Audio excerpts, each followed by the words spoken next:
We need disruption. We need to shake up the status quo. Olá pessoal, tudo bem?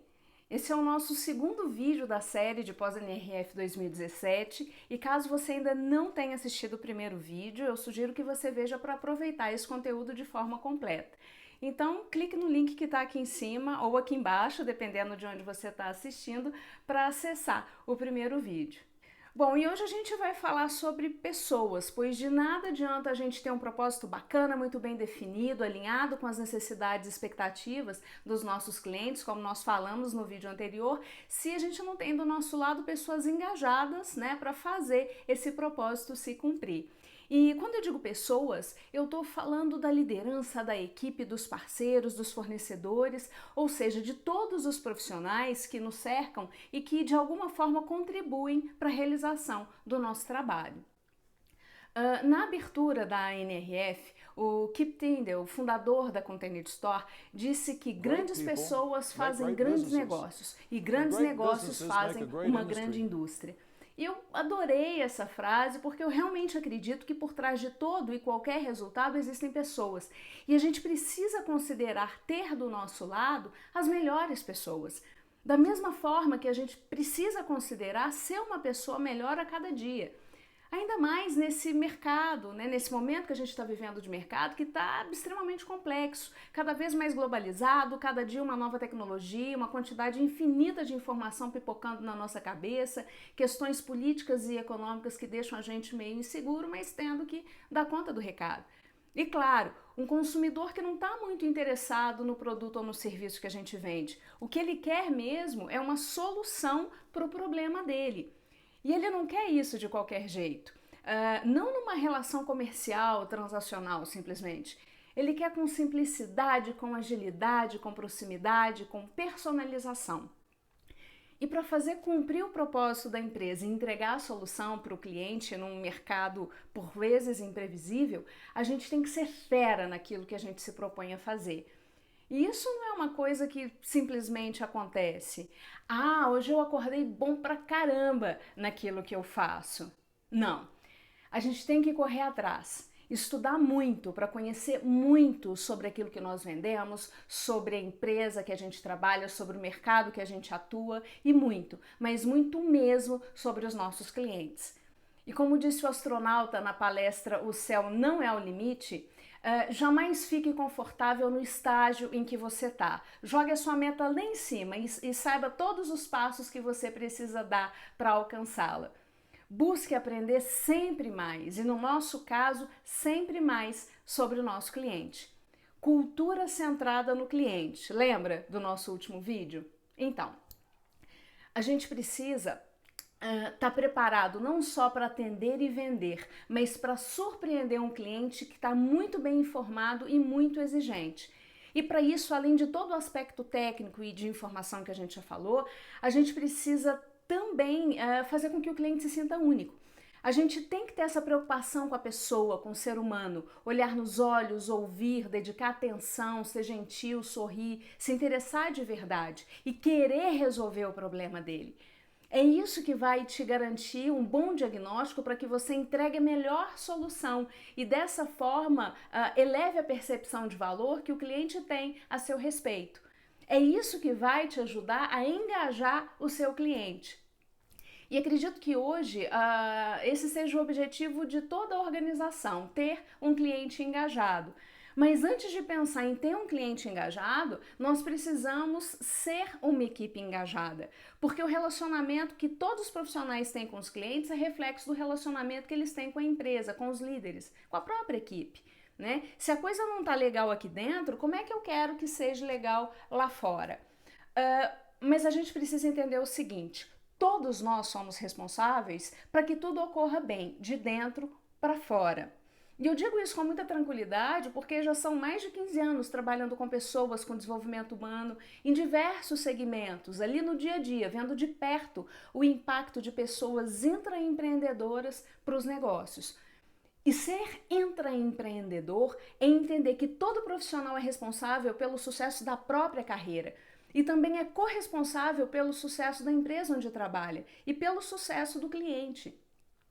Assim, a gente tem que buscar uma empresa com a qual a gente se identifique para que haja aderência de propósito, para que a gente trabalhe juntos para alcançar os mesmos objetivos.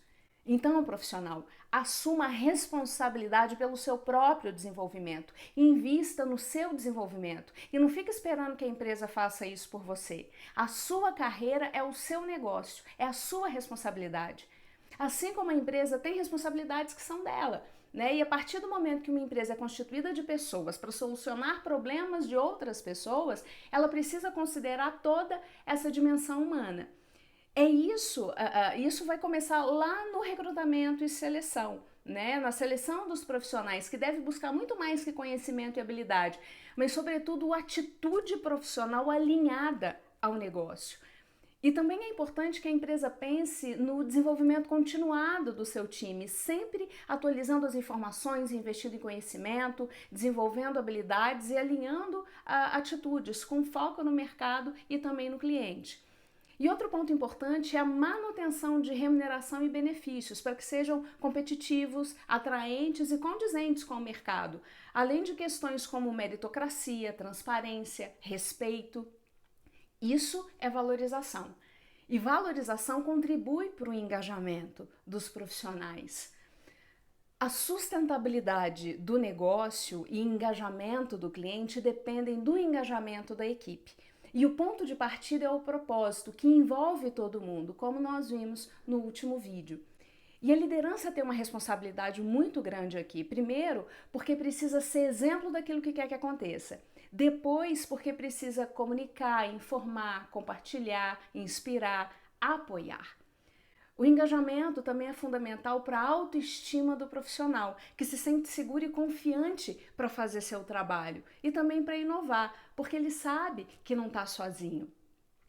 Quando as pessoas se sentem parte da empresa, elas trabalham mais e melhor. O Kip Tendel, que eu já mencionei aqui, disse uma coisa muito legal na palestra, que foi o seguinte: nós acreditamos na fórmula 1 igual a 3, ou seja, uma pessoa excelente produz tanto quanto 3 pessoas boas. Então, profissional, invista em seu próprio desenvolvimento para você performar. E empresa, invista na contratação de talentos que vão performar. Não vale a pena contratar um profissional apenas para tapar um buraco ou para economizar no salário, porque isso não vai te trazer resultado e vai te custar caro lá na frente. É melhor ter uma pessoa excelente do que 3 mais ou menos, porque essa uma pessoa vai te ajudar a carregar o piano. E o mercado te pede isso, o seu cliente te pede isso. Pode até demorar a contratar, mas vale a pena esperar, porque o custo da operação de admitir e demitir uma pessoa inadequada para uma vaga é maior do que o custo da espera pela contratação ideal, além do desgaste que isso traz para a equipe. Essa é inclusive uma estratégia da Louis Vuitton, uma das empresas que eu fiz visita técnica com foco em gestão de pessoas e desenvolvimento humano. Empresas menores sempre batem, né, na tecla do salário quando o assunto é contratação de talento, dizendo que não tem dinheiro para contratar um profissional gabaritado. Eu costumo dizer que a gente resolve o problema de caixa com tempo e paciência, pois nesses casos a gente precisa então contratar um profissional sem experiência, mas com muita atitude e vontade, com o mesmo propósito da empresa, e dedicar tempo para ensinar essa pessoa, para construir conhecimento junto com ela. E o investimento em desenvolvimento de profissionais foi um assunto muito discutido também na NRF esse ano. E por quê? A gente tem previsão de retomada do crescimento e estabilização do mercado, que vai gerar novas vagas, novos postos de trabalho. Entretanto, existe uma grande preocupação da velocidade das contratações não acompanharem esse crescimento devido à escassez de mão de obra qualificada, por causa das lacunas que a gente tem na nossa educação. E esses gaps, esses buracos, ficam maiores a cada dia, com a sofisticação e a complexidade do mercado de trabalho. Aqui no Brasil, quem atua na área de educação corporativa já percebe esse movimento há mais tempo. Eu ouço dos meus clientes já há muito tempo essa necessidade de investir no desenvolvimento do time para atender às novas demandas a partir da mudança de comportamento do consumidor, dessa mudança de perfil. Além disso, tem a mudança do perfil dos profissionais, ainda mais de uma nova geração de profissionais, que busca mais que dinheiro, que altos salários, que posição, busca propósito, busca desafio, busca desenvolvimento.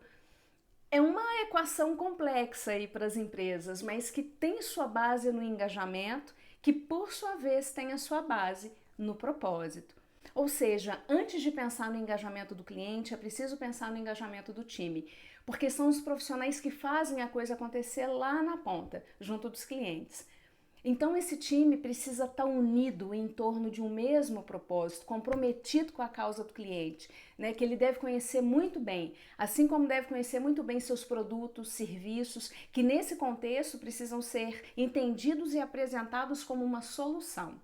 Vários cases foram apresentados na NRF como estratégia de engajamento, muitos pautados em elementos tradicionais de gestão de pessoas, como treinamento, subsídio para educação, bonificação, benefício. Nada que a gente não saiba que existe e que eu particularmente não vejo como surpreendente, principalmente para as novas demandas que a gente tem no mercado. Mas dois cases chamaram muito a minha atenção. Eu acredito muito no modelo usado por eles e, embora não tenha um efeito imediato, como um reajuste salarial, por exemplo, eles são sustentáveis, diferente desse. Ou seja, os modelos se sustentam, se mantêm ao longo do tempo, atingindo o objetivo proposto. O primeiro deles foi o da Ashley Stewart, apresentado pelo CEO, que é o James Rhee, um cara extraordinário que eu tive a oportunidade de conhecer depois nos bastidores da NRF e que também estava assistindo palestras de outros executivos, porque ele acredita que a gente tem que aprender o tempo todo. Olha que bacana isso. E o case é o seguinte, a Ashley é uma boutique focada em mulheres plus size, que lá são tratadas como as divas que elas são e que hoje preza pelo respeito e empoderamento das suas clientes. Só que nem sempre foi assim. Ele assumiu a empresa em 2013, quando ela estava prestes a falir, e só conseguiram virar o jogo quando definiram um novo propósito, uma cultura centrada no cliente, principalmente quando eles se certificaram que os profissionais compreendiam a importância dessa cultura e da entrega do propósito para os clientes. E o que o James Rhee falou foi tão simples, mas tão grandioso, que todos no auditório saíram de lá impactados. Ele reforçou que a gente está passando por muitas mudanças, sim, mas mostrou que um dos piores resultados em negócio, que era o deles, se refez, se reinventou a partir da fidelidade e da amizade. Primeiro com a própria equipe e a partir daí com os clientes. Ele disse que a partir do momento que os funcionários se sentiram seguros com a empresa e com a própria capacidade de trabalho, eles começaram a agir como líderes e isso fez toda a diferença. E essa lealdade, confiança e gentileza com a equipe é fundamental, porque para ele, produto é commodity, pessoa não. Gente, vou te contar uma coisa, eu arrepio ouvindo uma coisa dessas. E o outro case foi o da Macy's, né? Uma tradicional rede de departamentos que, além de investir em treinamento de forma contínua e buscar talento ainda na universidade, promove o entrosamento entre as diversas áreas e profissionais de diferentes níveis, para que as pessoas percebam que tem oportunidade de crescimento dentro da própria empresa, o que é uma ideia muito bacana. Mas, na verdade, eu destaquei esse case da Macy's por um outro aspecto que nem foi mencionado na NRF, mas que é fundamental para o engajamento, que está diretamente relacionado com esse entrosamento entre as áreas e pessoas, que é a comunicação. E eu digo isso porque na maioria das demandas que eu recebo para trabalhar atendimento e experiência do cliente, depois de brifar e estudar o caso, eu vejo que as áreas não se falam como deveriam. E isso faz com que elas se conheçam muito pouco, né? E que os profissionais não percebem o impacto do trabalho que o trabalho de um tem para o trabalho do outro. E no final das contas, é como se tivéssemos diversas pequenas empresas dentro de uma grande empresa, cada uma falando uma língua, algumas até acreditando que trabalham para clientes diferentes. E isso que a Macy's faz de promover esse entrosamento é fundamental para potencializar comunicação, informação e conhecimento. O entendimento do que quem faz, o que faz, como que faz, para quem que faz e por que faz é que dá a visão do todo. E sem isso não tem engajamento. E deixa eu aproveitar o ensejo e falar rapidinho de uma metodologia. Eu tenho mania de misturar umas coisas, umas ferramentas, algumas às vezes nada a ver com a outra, mas que no final acaba dando certo. E existe uma metodologia de gestão estratégica que reúne os elementos que são importantes para uma empresa e facilita o acompanhamento, o andamento desses elementos em todos os níveis, de forma que a gente bate o olho, né, a gente visualiza como está o desempenho de cada um deles. E vendo onde não está legal, fica mais fácil para a gente agir, fazendo o que precisa ser feito para melhorar o resultado. Essa metodologia, que não é muito recente, ela é da década de 90, é o BSC, que é o Balance Scorecard. E por que eu tô falando dela? Porque tem um autor bacana que é o David Urich, que é um queridinho meu, que escreveu esse livro aqui, Gestão Estratégica de Pessoas com Scorecard, interligando pessoas, estratégia e performance. E nesse livro ele mostra um BSC projetado para a gestão de pessoas, ser o coração da empresa, ou seja, para que todos os subsistemas de RH façam parte da estratégia do negócio. Então, para quem também é curioso, que gosta de misturar as coisas e de repente quer customizar uma ferramenta para engajamento, tá aqui uma sugestão bacana de leitura. Bom, em resumo, para fechar o assunto pessoas, pelo menos por enquanto, a grande questão é a seguinte: nós somos gente trabalhando com gente para entregar solução para gente. Então, tem que humanizar sim, ou não vai funcionar. E já que a gente começou a enveredar aí, né, por caminhos com metodologia, ferramenta, o próximo vídeo a gente vai falar então sobre processos. Abraço e até lá!